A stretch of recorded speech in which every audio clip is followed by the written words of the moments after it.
Hello प्यारे बच्चों, कैसे हैं आप लोग। आई होप बहुत अच्छे होंगे और क्लासेस को एंजॉय कर रहे होंगे। खूब अच्छे से पढ़ाई कीजिए और जितना ज़्यादा हो सके पीछे से रिवीजन भी करते रहिए। चलिए शुरुआत करते हैं आज के क्लास की। और आज आपका पहला प्रश्न है, 20वीं शताब्दी के प्रारंभ में किस महिला ने भारतीय राजनीतिक आंदोलन में भाग लेकर सर्वाधिक अनुप्रमाणित किया। आपके सामने है ऑप्शन और आपको बताना है कि 20वीं शताब्दी में इनमें से कौन सी महिला है जिन्होंने भारतीय राजनीतिक आंदोलन में भाग लेकर के सबसे ज़्यादा महत्वपूर्ण रोल अदा किया था। आपके सामने है ऑप्शन सरोजनी नायडू, कस्तूरबा गांधी, रानाडे और हैं एनी बेसेंट। बताएंगे बच्चा लोग कौन सा है जो आपका सही हो जाएगा। 20वीं शताब्दी के प्रारंभ में किस महिला ने भारतीय राजनीतिक आंदोलन में भाग लेकर सर्वाधिक अनुप्रमाणित कार्य किया था। तो याद रखेंगे कौन हो जाएंगी आपकी ऑप्शन नंबर जो सही है वो है एनी बेसेंट। ऑप्शन नंबर आपका 4 बिल्कुल सही है। एनी बेसेंट ही हैं जो 1893 ईस्वी में भारत आई थी और थियोसॉफिकल सोसाइटी का पूरा भारत में इन्होंने प्रचार प्रसार भी किया था। इसके बाद इन्होंने होम रूल लीग की स्थापना भी किया था 1916 में और भारतीयों को जागरूक करने का प्रयास भी किया था। तो ये सारे काम कौन कर रही हैं, एनी बेसेंट कर रही हैं। तो ऑप्शन नंबर 4 आपका बिल्कुल सही है। अगला क्वेश्चन देखिए, ये भी बहुत ज़्यादा इम्पॉर्टेंट है। असहयोग आंदोलन की असफलता के बाद किसके नेतृत्व में कांग्रेसियों ने स्वराज दल नामक एक नई पार्टी का गठन किया था।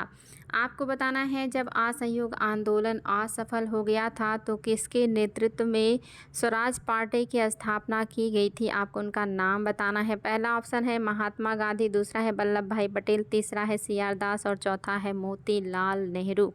फटाफट जवाब देंगे बच्चा लोग, बहुत ही इंपॉर्टेंट प्रश्न है और आप सभी को इसका उत्तर पता होगा कौन हो जाएंगे।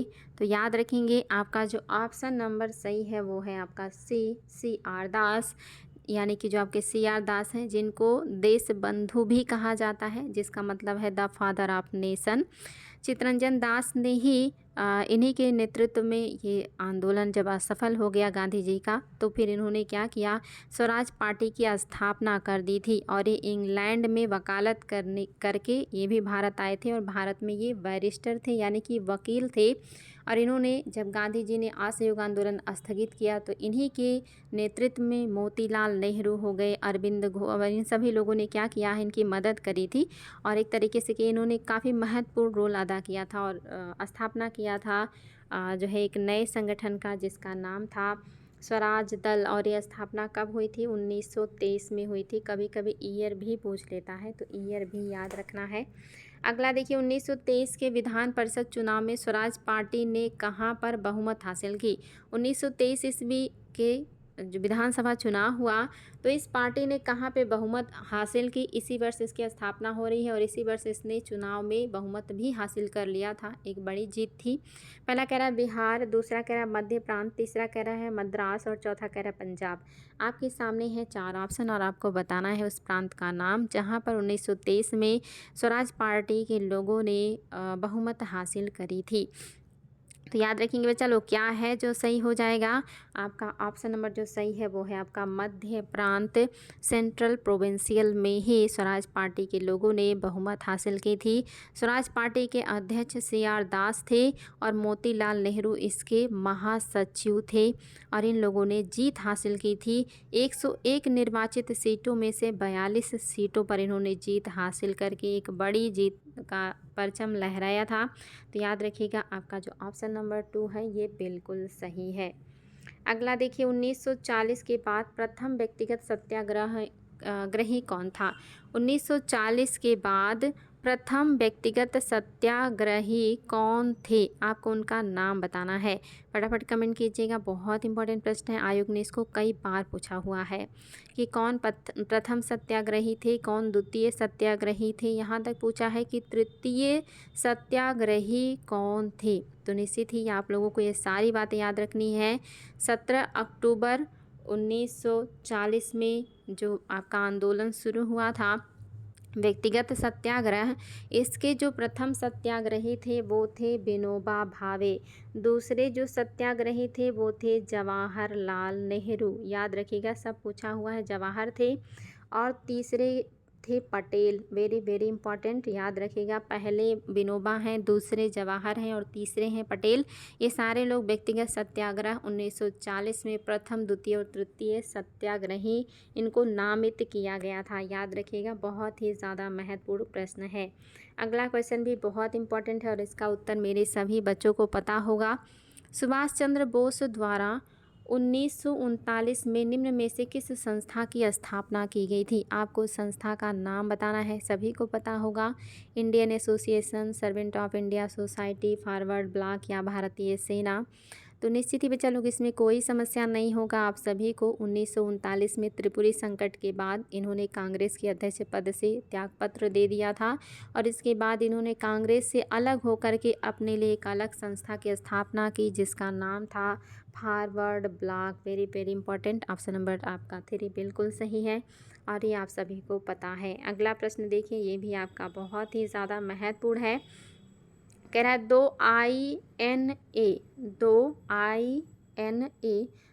INA मुख्यालय जिन्हें सुभाष चंद्र बोस ने स्थापित किया था कहाँ पर स्थिर थे? 2 INA मुख्यालय जो सुभाष चंद्र बोस ने स्थापित किया था ये कहाँ पे थे? पहले में कह रहा है सिंगापुर और टोक्यो, दूसरे में कह रहा है टोक्यो और रंगून, तीसरे में कह रहा है जापान और जर्मनी और चौथे में कह रहा है रंगून और सिंगापुर। फटाफट जवाब देंगे बच्चा लोग कि 2 INA मुख्यालय सुभाष चंद्र बोस ने कहाँ पे स्थापित किया था? आप सभी को पता होगा कि वर्ष 1942 में रास बिहारी बोस ने जापान में एक मतलब जो है संगठन बनाया था सैनिकों का और ये जापान की मदद से इन्होंने बनाया था और इसकी स्थापना इन्होंने ही किया, लेकिन कालांतर में इसका जो कमान है आगे चल के वो सुभाष चंद्र बोस को सौंप दिया था और सुभाष चंद्र बोस ने इसके 2 मुख्यालय बनाए थे, एक बनाया था रंगून में और दूसरा बनाया था सिंगापुर में। ऑप्शन नंबर 4 आपका बिल्कुल ही सही है, रंगून और सिंगापुर। चलिए बच्चा लोग देखते हैं हमारा अगला प्रश्न और ये भी देखिए बहुत ही ज़्यादा इंपॉर्टेंट है। देखिए कूट की सहायता से उत्तर देना है। गांधी जी द्वारा आरंभ किए गए निम्नलिखित आंदोलनों को सही क्रम में लगाना है, आपको सही क्रम ज्ञात करना है। गांधी जी ने जो आंदोलन चलाए थे उसका सही क्रम आपको बताना है। आपके सामने ऑप्शन है और कूट भी, और आपको कूट की सहायता से उत्तर देना है। पहले में है रॉलेट एक्ट, दूसरे में है खेड़ा आंदोलन, तीसरा है चंपारण और चौथा है असहयोग सूती मिलों की हड़तालें। आपको इनको क्रम में लगाना है, ये चीज़ ध्यान दीजिएगा। देखिए कोट आपके सामने है और आपके सामने जो है ऑप्शन भी हैं। चलिए फटाफट इसको कोट में लगा दीजिए, आपके हिसाब से क्या है जो कि आपका सही हो जाएगा। तो याद रखेंगे आप। अच्छा इसमें देखिए कई ऑप्शन हो गए हैं, यहाँ पे ये वाला यहाँ पे होना चाहिए था, ये 3 यहाँ से हटेगा और 3 यहाँ होगा, यानी कि दूसरे में है आपका 3 4 2 और 1 और पहले में है 1 2 3 4 पूरा क्रम में है, दूसरे में है 3 4 2 1, उसके बाद 2 1 3 4 इस तरह से है। तो कूट को अच्छे से देख लीजिए और फिर फटाफट जवाब दे दीजिए आप लोग कि क्या है जो सही हो जाएगा। तो आप सभी को पता है कि जो चंपारण सत्याग्रह है ये 1917 की घटना है और खेड़ा जो है ये कब की घटना है? तो खेड़ा आपकी 1918 की घटना है, लेकिन ये मार्च 1918 की घटना है, मार्च 1918 की घटना है। रॉलेट एक्ट आप सभी को पता होगा कि ये 1919 में आया था, 1919 में आया था रॉलेट एक्ट। और आपका सूती मिलों में हड़ताल जो कि अहमदाबाद में किया गया था, यहाँ पे होना चाहिए था अहमदाबाद होगा, अहमदाबाद की सूती मिलों में हड़ताल, ये आप सभी को पता होगा कि फरवरी 1918 की घटना है, फरवरी 1918 की घटना है।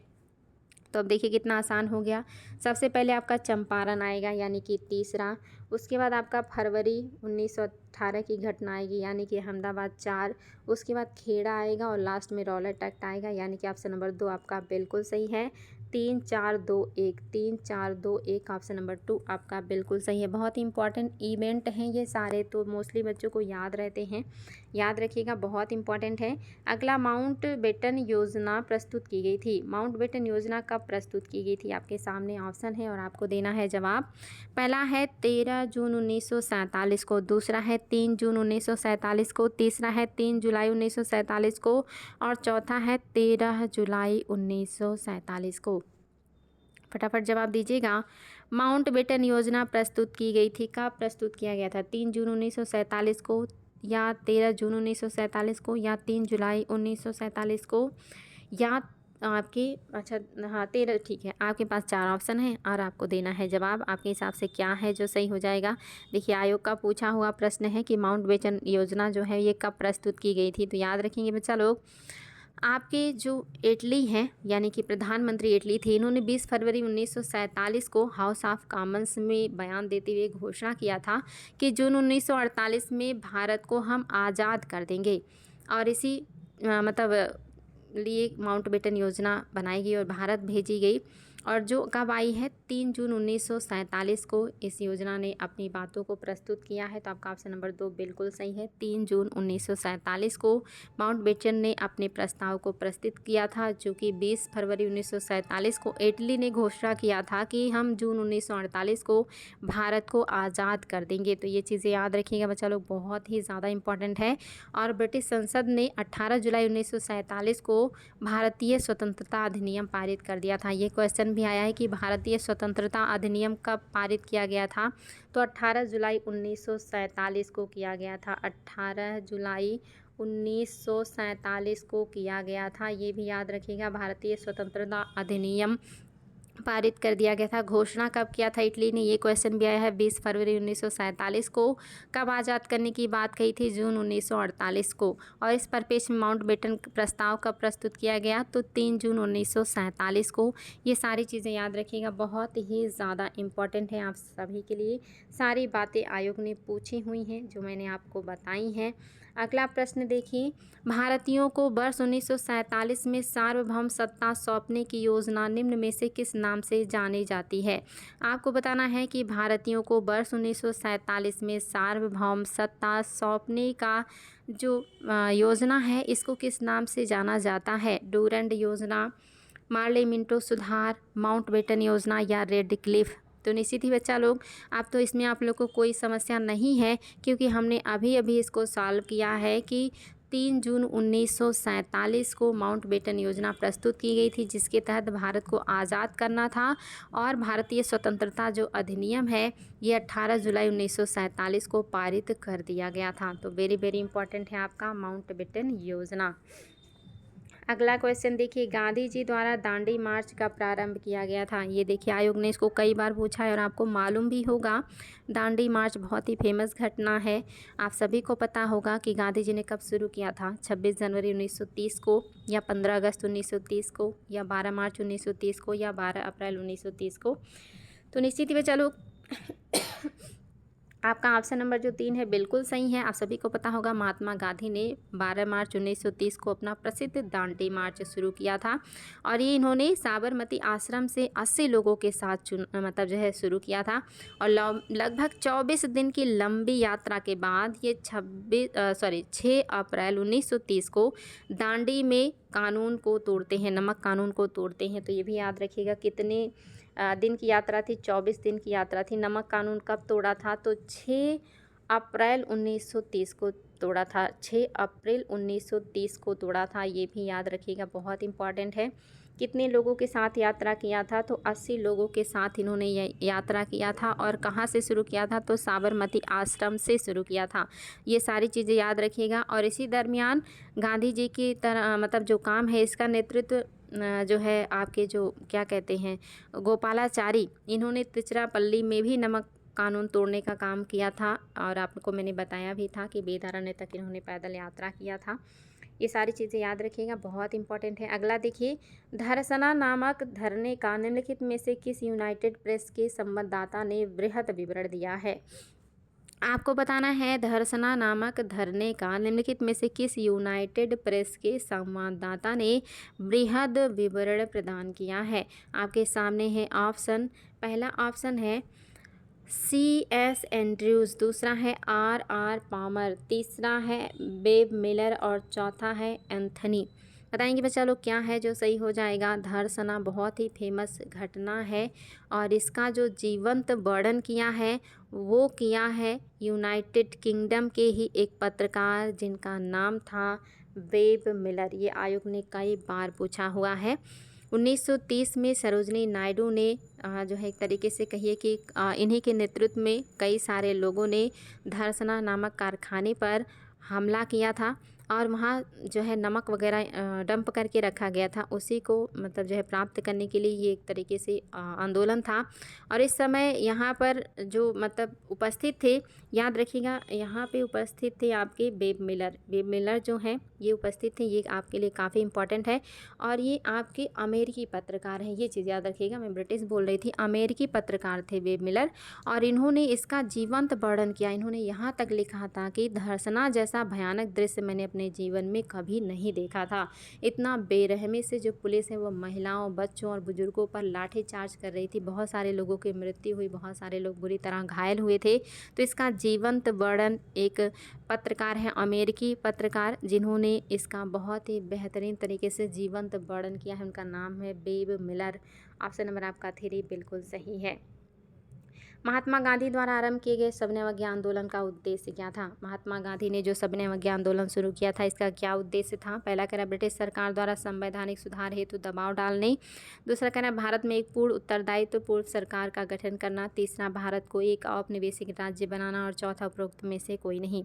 फटाफट जवाब देंगे बच्चा लोग। महात्मा गांधी द्वारा आरंभ किए गए सविनय अवज्ञा आंदोलन का उद्देश्य क्या था? तो आपको ये जानकर आश्चर्य होगा कि आपका जो ऑप्शन दिया है इनमें से कोई भी नहीं होगा, जो कि महात्मा गांधी ने सविनय अवज्ञा आंदोलन इसलिए शुरू किया था कि उनकी जो मांगे थी कि नमक कर जो है और नमक पर सरकारी जो एकाधिकार है इसको समाप्त कर देना चाहिए। नमक पर कर और नमक पर जो सरकारी एकाधिकार है इसको समाप्त कर देना चाहिए और इसीलिए उन्होंने 12 मार्च 1930 को दांडी मार्च शुरू किया था। तो ये जो सविनय अवज्ञा आंदोलन था, ये प्रारंभ करने का मेन जो रीज़न था वो नमक जो टैक्स है और नमक पर जो सरकार का एक अधिकार है इसी को समाप्त करने की बात कही थी इन्होंने। और ये बात याद रखिएगा, उस समय जो पत्रकार हैं बेब मिलर, ये भी गांधी जी के साथ थे। दांडी मार्च में भी ये साथ हैं और उसी समय देखिए धरसना आंदोलन के बारे में भी वो उल्लेख कर रहे थे। अगला देखिए, महात्मा गांधी जी को महात्मा की उपाधि किसने दी? अच्छा, पहले गांधी जी थे, फिर गांधी जी को महात्मा की उपाधि किसने दी थी? आपके सामने ऑप्शन तिलक हैं, गोखले हैं, नेहरू हैं, टैगोर हैं। आपके हिसाब से क्या सही हो जाएगा बच्चा लोग? बहुत ही इंपॉर्टेंट प्रश्न है, आप सभी को इसका उत्तर पता होना चाहिए कि गांधी जी को चंपारण सत्याग्रह में सफलता प्राप्त करने की वजह से और उनका बेहतर नेतृत्व देखते हुए रविंद्रनाथ टैगोर ने उनको पहली बार महात्मा कहा था। इन्होंने महात्मा की उपाधि दी थी गांधी जी को और गांधी जी ने इनको उपाधि दी थी गुरुदेव की। ये भी याद रखिएगा, इनको गुरुदेव की उपाधि किसने दिया है? तो गांधी जी ने दिया था। और गांधी जी को महात्मा की उपाधि रविंद्रनाथ टैगोर ने दिया था। और कब दिया था? चंपारण सत्याग्रह के समय। हालांकि महात्मा गांधी के गुरु गोपाल कृष्ण गोखले हैं और गोपाल कृष्ण गोखले के गुरु रानाडे हैं। निम्नलिखित में से किसने प्रारंभिक शिक्षा संघ को स्थापित किया था? निम्नलिखित में से किसने प्रारंभिक शिक्षा संघ को स्थापित किया था? पहला है जी.के. गोखले, दूसरा है M.के. गांधी, तीसरा है B.जी. तिलक और चौथा है B.आर. अम्बेडकर। फटाफट उत्तर दीजिएगा। निम्नलिखित में से किसने प्रारंभिक शिक्षा संघ को स्थापित किया था? आपके लिए काफ़ी इंपॉर्टेंट क्वेश्चन है बच्चा लोग, याद रखिएगा। प्रारंभिक शिक्षा संघ की स्थापना किसने किया है? महात्मा गांधी ने किया है। इसके अलावा महात्मा गांधी ने ग्राम उद्योग संघ भी बनाया था, तालीमी संघ भी बनाया था, गोरक्षा संघ भी बनाया था। तो ये सारी चीज़ें याद रखिएगा। प्रारंभिक शिक्षा संघ, ग्राम उद्योग संघ और इसके अलावा तालीमी संघ और गौरक्षा संघ, ये सारे किसने बनाए हैं? M.के. गांधी ने बनाए हैं। ये सारे आपके बहुत ही इंपॉर्टेंट हैं, आयोग के द्वारा बार बार पूछे जाते हैं। अगला प्रश्न देखिए, ऑल इंडिया अनटचेबिलिटी लीग जो कालांतर में हरिजन सेवक संघ के रूप में जाना गया का गठन कब हुआ था? आपको बताना, all India anti untouchability league जो कालांतर में हरिजन सेवक संघ के रूप में जाना गया, इसका गठन कब हुआ था? बहुत ही महत्वपूर्ण प्रश्न है और आप लोगों को इसका जवाब देना है। पहला दिया है 17 अगस्त 1932, दूसरा है 1 दिसंबर 1931, तीसरा है 30 दिसंबर 1932 और चौथा है 12 सितंबर 1931। बताएंगे बच्चा लोग सही जवाब क्या हो जाएगा? ऑल इंडिया एंटी अनटचेबिलिटी, जिसको हरिजन सेवक संघ कहा जाता है, इसकी स्थापना आप सभी को पता होगा कि महात्मा गांधी ने किया था। और इसका गठन उन्होंने कब किया है? 30 सितंबर 1932 को। याद रखेंगे, आपका क्या हो जाएगा? 30, अच्छा यहाँ पे सितंबर करना चाहिए था मुझे। 30 सितंबर 1932 को ये स्थापना गांधी जी ने किया था। याद रखेंगे, ऑप्शन नंबर आपका जो 3 है ये बिल्कुल सही है। और इसके पहले अध्यक्ष घनश्याम दास बिड़ला थे और सचिव अमृत लाल ठक्कर। ये भी एग्ज़ाम में आया हुआ है कि इसके अध्यक्ष कौन थे? घनश्याम दास बिड़ला। और सचिव कौन थे? तो याद रखिएगा, अमृत लाल ठक्कर। अगला क्वेश्चन देखिए, हरिजन सेवक संघ के संस्थापक अध्यक्ष कौन थे? आपको बताना है हरिजन सेवक संघ के संस्थापक अध्यक्ष कौन थे। देखिए, आयोग ने इसको पूछा हुआ है। घनश्याम दास बिड़ला है, बी आर अम्बेडकर है, महात्मा गांधी या विनोबा भावे। तो इसका उत्तर तो मैं लीक कर चुकी हूँ, आप लोगों को बता चुकी हूँ। 30 सितंबर 1932 को हरिजन सेवक संघ की स्थापना हुई है और इसके अध्यक्ष घनश्याम दास बिड़ला और सचिव अमृत लाल ठक्कर थे। ऑप्शन नंबर आपका पहला बिल्कुल सही है बच्चा लोग। याद रखिएगा, दोनों बातें, आयोग ने दोनों बातों को पूछा हुआ है। आपका अगला क्वेश्चन भी देखिए आपके सामने आ चुका है। निम्नलिखित घटनाओं को कूट की सहायता से कालानुक्रम में व्यवस्थित करना है। चौरी चौरा कांड है आपके सामने, दूसरा है चटगांव शस्त्रागार की लूट, तीसरा है मोपला विद्रोह। कूट की सहायता से उत्तर देना है बच्चा लोग। पहले में है पहला दूसरा तीसरा, दूसरे में है दूसरा तीसरा पहला, तीसरे में है तीसरा पहला दूसरा और चौथे में है तीसरा दूसरा और पहला। बहुत ही आसान है, आप लोग बहुत आसानी से इसका उत्तर दे सकते हैं क्योंकि बहुत ही महत्वपूर्ण इवेंट है और इन सब का ईयर मैं आप लोगों को पहले ही पढ़ा चुकी हूँ। अगर याद है तो बहुत अच्छी बात, अगर नहीं याद है तो याद रखिएगा। मोपला विद्रोह 1921 में हुआ है, कई बार पूछा गया है। शस्त्रागार की जो लूट है ये मैंने आपको बताया था कि ये आपका 18 अप्रैल 1930 की घटना है, ये 1930। और चौरी चौरा तो सभी को पता है कि 22 की घटना है, 1922 की घटना है। यानी कि आप इसको याद रखेंगे, आपका 1922। हालांकि ये डेट और भी जानना चाहते हैं तो 4 फरवरी 1922 की घटना है। तो इस हिसाब से आपका क्या सही हो जाएगा? आप सभी को पता है, सबसे पहले तीसरा होगा, फिर पहला होगा, फिर दूसरा। तीसरा आपका पहला और दूसरा, ऑप्शन नंबर जो 3 है ये आपका बिल्कुल सही है। इसमें आप लोगों को कोई समस्या नहीं होना है। महात्मा गांधी को सर्वप्रथम राष्ट्रपिता किसने कहा था? बताएंगे बच्चा लोग, महात्मा गांधी को सबसे पहले राष्ट्रपिता किसने कहा था? बहुत ही शानदार प्रश्न है और आप सभी को इसका उत्तर पता है। कौन हो जाएंगे? आपके सामने है ऑप्शन, रविन्द्रनाथ ठाकुर, विनोबा भावे, सुभाष चंद्र बोस, जवाहरलाल नेहरू। तो निश्चित ही आप सभी को ये जानकर खुशी भी होगी और आप लोग जानते भी हैं कि महात्मा गांधी को सर्वप्रथम राष्ट्रपिता सुभाष चंद्र बोस ने कहा था। और कब कहा था? 6 जुलाई 1944 को सुभाष चंद्र बोस ने, जब ये आज़ाद हिंद रेडियो पर बोल रहे थे, तब इन्होंने कहा था गांधी जी को संबोधित करते हुए कि भारत की स्वाधीनता का आखिरी युद्ध शुरू हो चुका है। राष्ट्रपिता, भारत की मुक्ति के इस पवित्र युद्ध में हम आपका आशीर्वाद और शुभकामनाएं चाहते हैं। तो देखिए कितना सम्मान देते थे सब लोग गांधी जी को। निश्चित ही जब कोई सम्मान के लायक होता है तभी उसको सम्मान दिया जाता है और किसी का सम्मान कमाना इतना आसान नहीं होता है। सम्मान कमाने के लिए बहुत मेहनत करना पड़ता है, लेकिन गंवाने के लिए बस एक गलती ही काफ़ी होती है। और आज आप लोगों ने जो सपोर्ट दिया है उसके लिए बहुत बहुत थैंक यू बच्चा लोग। आप लोगों के सपोर्ट से हमें बड़ी ऊर्जा मिलती है और बहुत खुशी होती है जब लगता है कि अपने साथ हैं और एक दूसरे का सहयोग करके काम करिए तो ज़्यादा स्ट्रेस फील नहीं होता और ऊर्जा भी मिलती है और बहुत ज़्यादा प्रोत्साहन भी। तो थैंक यू आप सभी को। अगला देखिए, 1925 के कानपुर कांग्रेस के अध्यक्ष कौन थे? 1925 के कानपुर के कांग्रेस के अध्यक्ष कौन थे? बहुत ही इंपॉर्टेंट प्रश्न है, सभी को इसका उत्तर पता होगा। आयोग ने इसको कई बार पूछा है। लाला लाजपत राय हैं, मोतीलाल नेहरू हैं, वल्लभ भाई पटेल हैं या सरोजनी नायडू हैं?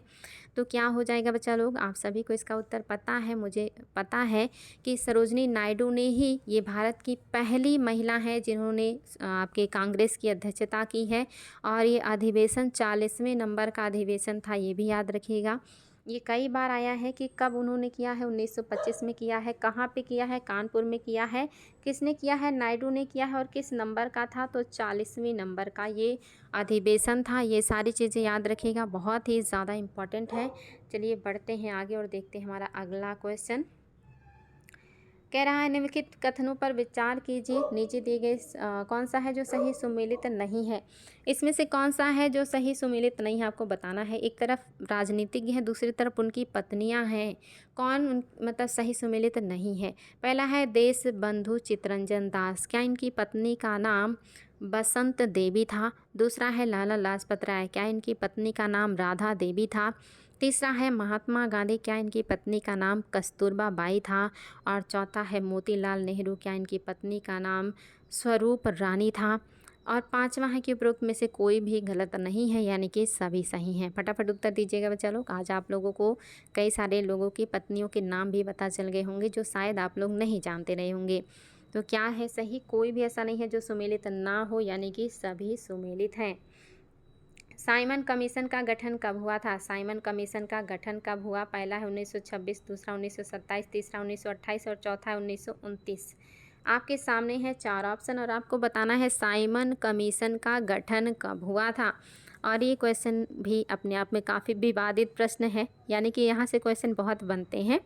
तो याद रखिएगा, आप सभी को पता होगा 1919 के अधिनियम की समीक्षा करने के लिए इसको बनाया गया था। लेकिन बात ये हुई थी कि जब ये अधिनियम लागू हुआ, इसके 10 साल बाद ये आएगा कमीशन, लेकिन 2 साल 3 साल पहले ही इसका गठन कर दिया गया, यानी कि 1927 में ही इसका गठन कर दिया गया और 1928 में ये भारत आया था। तो ये भी याद रखिएगा गठन कब हुआ है और भारत कब आया है।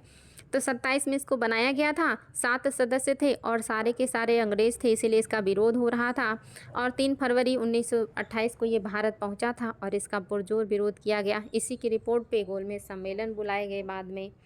अगला देखिए, साइमन कमीशन की नियुक्ति के लिए जिम्मेदार कौन था? साइमन कमीशन की नियुक्ति के लिए कौन जिम्मेदार था? पहला कह रहा है इरविन, दूसरा साइमन, तीसरा मैकडोनाल्ड और चौथा है आपके सामने बर्केनहेड। कौन जिम्मेदार था साइमन कमीशन की नियुक्ति के लिए?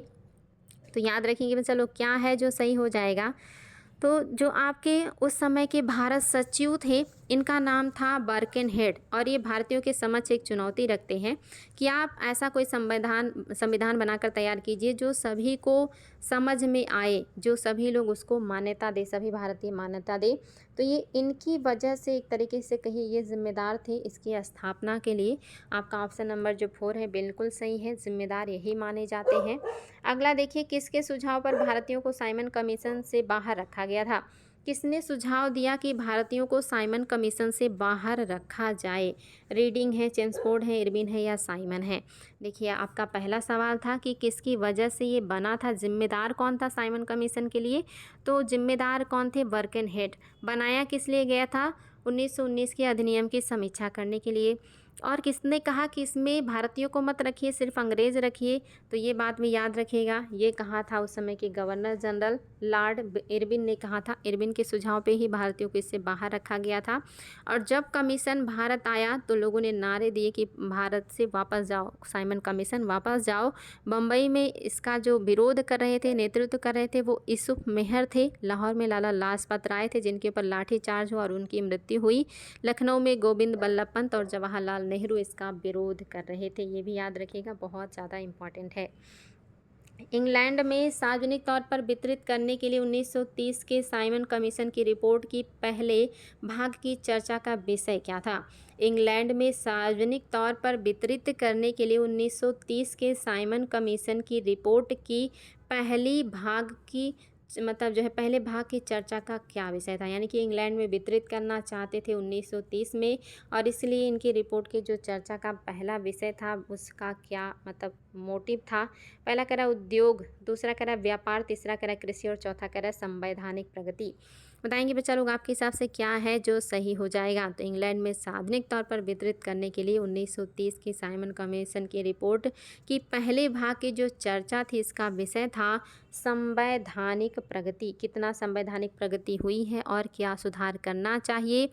यानी कि इनका जो रिपोर्ट था ये संवैधानिक प्रगति पर था, क्योंकि 1919 के अधिनियम की समीक्षा करने के लिए ही आए थे और इसकी समीक्षा करके इन्हें ये तय करना था कि ये कितना सफल रहा और भारतीय जो है उत्तरदायी शासन की दिशा में कहाँ तक प्रगति कर चुके हैं, क्या स्थिति है और आगे किस तरह का सुधार होना चाहिए। और ये आपने मतलब जो है कहाँ इनको 29 में आना चाहिए था, 19 का समीक्षा करने के लिए। ये 27 में आ गए, 2 वर्ष पहले क्यों आ गए थे? क्योंकि इस समय की जो कंजर्वेटिव सरकार थी उसने इसको पहले ही नियुक्त कर दिया था। कंजर्वेटिव सरकार को डर था कि आगे लेबर पार्टी की सरकार आ जाएगी, तो इसलिए भारत के मुद्दे पे पहले ही फैसला ले लेना चाहिए ताकि भारत का मैटर इनके हाथ में ना जाए। तो कंजर्वेटिव पार्टी ने इसलिए 29 के बजाय 27 में ही इसका गठन कर दिया था। देखिए बच्चा लोग, आज का आपका बढ़िया प्रश्न है। ये भी कालानुक्रम में व्यवस्थित करना है। आपके सामने है कोट और आपके सामने ऑप्शन भी है। पहला है भारतीय राष्ट्रीय कांग्रेस, दूसरा है जलियांवाला बाग, तीसरा है असहयोग आंदोलन और चौथा है भारत छोड़ो आंदोलन। आपको इसको क्रम में लगाना है। बहुत ही आसान है आप सभी के लिए। आप सभी को पता है कांग्रेस की स्थापना कब हुआ है। नो डाउट आप सभी को पता है कि 1885 में इसकी स्थापना हुई थी। जलियांवाला बाग आप सभी को पता है 1919 की घटना है। असहयोग आंदोलन आप सभी को पता है 1922 की घटना है। और अगर एक तरीके से कहिए 1920 की है। 22 में तो स्थगित कर दिया गया था, 20 में शुरू हो गया था।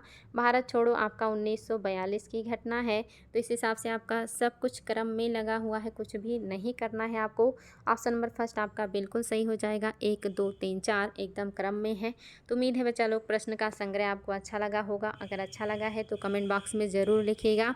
और आप सभी को बहुत ढेर सारा प्यार, आप लोगों के सहयोग और सपोर्ट और बहुत सारे प्यार के लिए ऐसे ही मेहनत कीजिए और खूब ज़्यादा मेहनत कीजिए। पीछे से रिवीजन भी करते रहिए। कोई भी समस्या होती है तो कमेंट बॉक्स में ज़रूर लिखिए, हम आपके क्वेश्चंस का ज़रूर उत्तर देंगे। बस आप लोग मेहनत कीजिए, तरक्की कीजिए और जल्दी से सिलेक्शन दीजिए। Thank you so much.